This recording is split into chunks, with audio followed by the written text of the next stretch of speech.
If you run an e-commerce brand and you felt like you were punched in the gut when Meta's Andromeda update dropped just a few months ago, then you're not alone. I've been speaking to dozens of founders over the summer months asking me the very question, how do we fix this? Here's the brutal reality. Andromeda didn't just break your ads. It exposed how dangerously reliant most brands have become on Facebook ads. After one update and their whole business is scrambling. My name is Liam and I've helped over 100 e-commerce brands scale profitably through each crash, from Andromeda to iOS 14, by doing one thing: building systems that don't die when Mark Zuckerberg changes his mind over an algorithm. While everyone else was panic testing 50 creatives a week on Facebook, just trying to break even, my clients were having their busiest summer ever because they'd already diversified to Google. And that's exactly what I'm breaking down today. I'm going to show you why the meta-only era is dead and how to break through the barriers that are keeping you from building the Google ad structure you need to survive. So let's get into it. So Andromeda rolled out over the course of 2025, and for most advertisers it was in about the summer months, so sort of Q3. It wasn't just a minor tweak, it was a massive shift in how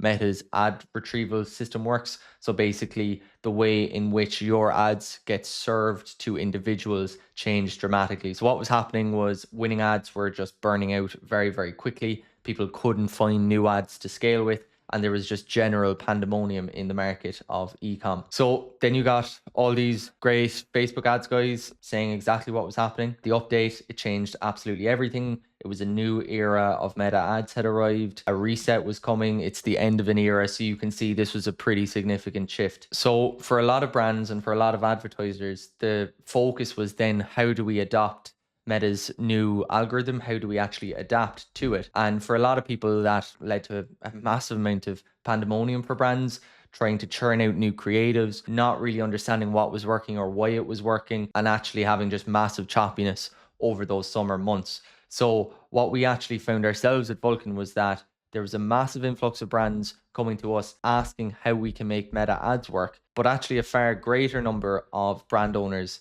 looking to speak with me about Google ads, because they had recognized that essentially diversifying away from Meta while at the same time trying to understand what was happening and how performance could be improved on the platform.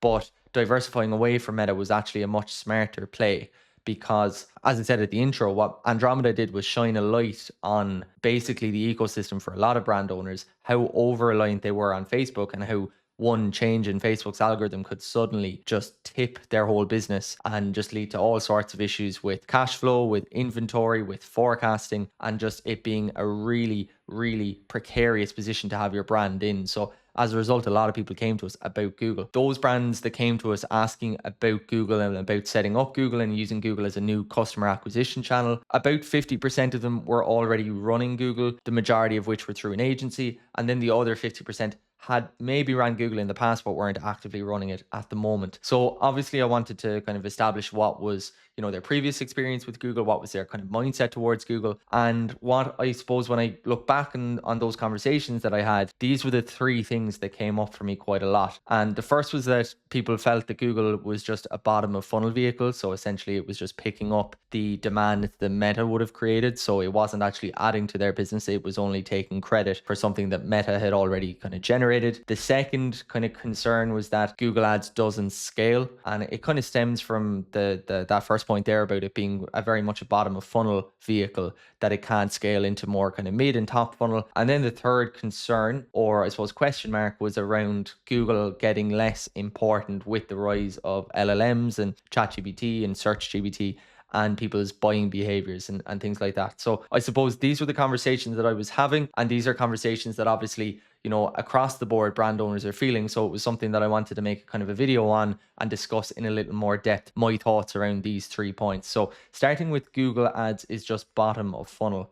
So the reason I think that this perception exists is mainly kind of threefold. The first is that I find, and I've noticed myself even managing Google ads, is there's generally, at least at the outset for a lot of brands, is there's a misconception or a feeling that Google needs to be held to a higher standard than Meta. So if Meta can scale at a 1.7 or 1.8x ROAS, well then Google needs to be hitting a 3.5 or a 4 to bring up our blended ROAS. Now that obviously is fine if you just want to use Google for, that bottom of funnel position and you want to clean up that demand that you've created on Meta. That does make sense.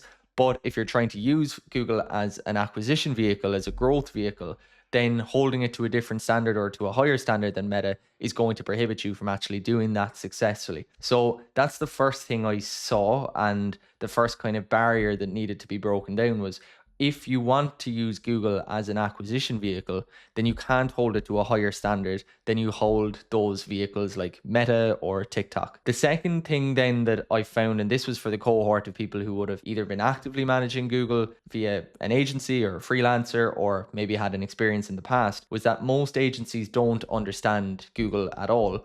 And the reason for that is most agencies generally are Meta first. They're Meta and creative agencies, and then as a result of trying to manage all of the acquisition for their clients, they'll also take on Google, or they'll upsell Google. Now, people who are used to buying media on Meta and are used to kind of creative and things like that, I don't think that skill set translates very well to Google, which is much more, I would say, analytical. It requires a much deeper understanding of search intent, of the different nuances around different channels on Google. The complexity levels, I feel, at least having a solid grasp of both platforms, I would feel that Google is a much more complex task. So what I actually find is that a media buyer that starts in Google and actually expands to manage Facebook is a much better or much more well-rounded media buyer than vice versa. And the reason for that is I just think Google requires a much deeper level of understanding of data analysis than Meta. That is a personal opinion, but I find, irrespective of that, for the most part, agency experiences I hear from ecom brand owners is very much that Google is an afterthought, and it's kind of they were just upsold into Google. So that's another reason why I think Google is then, as a result, it's not managed very well. So it is just a bottom of funnel vehicle. And the last thing then is kind of ties everything together. It's a fundamentally flawed understanding of performance max. And I know these first two are very general points, and this sounds like a very kind of more specific point, but PMAX is such an important vehicle for most, I would say, e-commerce brands, whether correctly or incorrectly. But people feel that if they exclude branded terms from Performance Max, which unfortunately not even most agencies do, but even those that do make that effort to exclude it, feel that, okay, Performance Max is now targeting a cold audience. That actually is not the case. And quite often, if your media mix is very heavily weighted towards Meta, PMAX will actually go and find your warm customers, and even though you might not be targeting them via your branded terms, they'll still target them via other channels within Performance Max. So that's something that I feel is lacking in terms of understanding. And when you try then to scale these PMAX campaigns, essentially what happens is you run out of warm traffic, and then it's forced to go into cold traffic, performance nosedives, and then you feel that you kind of move on to point number two, which I hear quite often, is Google Ads doesn't scale. And you'll see here I've got the same 3 points. I feel one reason for that is Google's held to a higher standard than Meta. So once again, if you're forcing Google to achieve a 4x ROAS as opposed to a 2x maybe on Meta, well, then obviously the ability to scale that channel will be profoundly more difficult. Once again, agencies don't understand Google. They don't understand what's required to make Google actually scale. It's just like Meta, it's difficult to have a Google account that actually grows, and it requires a lot of work. It requires a lot of understanding. And unfortunately, I feel that most agencies, at least the I suppose the stories I'm hearing for brand owners, agencies don't kind of give the indication that they have the nous or the wherewithal to make it happen. And once again, that fundamentally flawed understanding of Performance Max, that, okay, we're targeting cold traffic, but actually, in fact, it's warm traffic coming from Meta. So there's a lot of nuance around PMAX. I've pulled up just a kind of an example here of an account I'm auditing at the moment, and this account isn't spending a whole lot of money. I think this is over a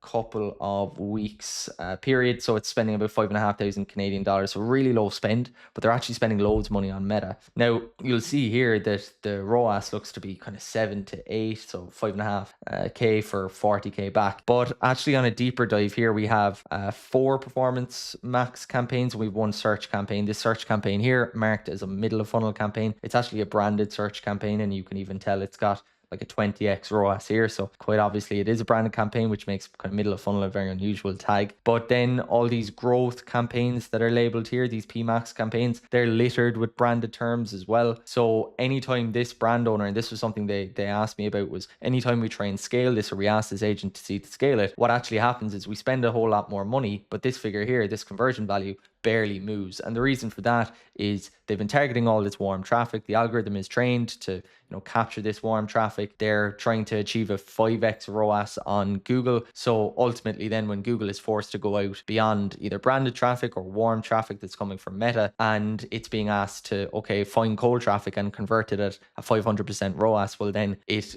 gets very sheepish. It doesn't feel it's capable of doing it. It hasn't been trained towards that goal, and it finds it very difficult to scale, and performance drops off a cliff. So again, that's why this brand owner in this particular scenario has the opinion, which is very fair for them to have, is that Google Ads doesn't scale. And everything they've seen from how it's been managed on their side would basically point to that being a fair analysis to draw. But actually, it's so much more due to two reasons here, I think, is the higher standard that it's being kind of, set to, but also the lack of understanding from the agency's part, and this just complete mismanagement is preventing any opportunity for this account to grow. So the last thing then is Google is getting less important with LLMs. And this one I find kind of interesting. I think we always have the opinion that, we work in e-commerce and we're on the pulse of, everything LLMs, all the like Gemini and ChatGPT and Claude. And we think that, okay, just because this is our world, it's everyone's world. But actually the data is telling us that 90% of people still use Google search. So 90% of search volume is through Google, which actually is relatively unchanged this year. And the other thing as well is that Google's capacity with AI is really strong. So Google is integrating AI mode into its search. It's just brought out Gemini. I'm not sure if anyone's been using it, but I've been using it for a whole host of tasks. And it's taking over Claude for copywriting. It's taking over ChatGPT for reasoning and everything like that. And even Sam Altman, who is the founder and CEO of ChatGPT or OpenAI, he said, congrats to Google on Gemini 3, looks like a great model. And that's the general consensus, is that Google has put something really, really powerful together with Gemini. I've seen it personally, and I think that we'll continue to see it as well. Google is really leading the charge. Beyond that, then we're seeing record highs for Alphabet, which is Google's company. So as of recording, we're at record high of the last 6 months as well. So investors are pretty bullish. I'm pretty bullish on Google. I don't think Google's going anywhere. And I also think that Google wants to integrate AI into search. And you'll see with things like AI overviews in Google that if you're running Google Ads and you're running certain campaign types or certain match types, you can actually start to serve in those AI overviews as well. So you get the beauty of having the largest search engine in the world, and you still get to basically kind of dip your toes in that kind of conversational search that we're getting more familiar with ChatGPT and SearchGPT and things like that. So I'm very confident. I know I might have a horse in the race, but I think Google is at one of the strongest positions it has been for quite some time. I know some people will disagree with that. This is my personal opinion. All the data points to that. We're seeing performance work really, really well across Google as well. So lastly, look, I want to touch about a basic setup for e-commerce. This video isn't going to be me talking about what's the optimal setup for e-commerce, but it is going to be just an example of where I see setups quite typically and how that feeds back to the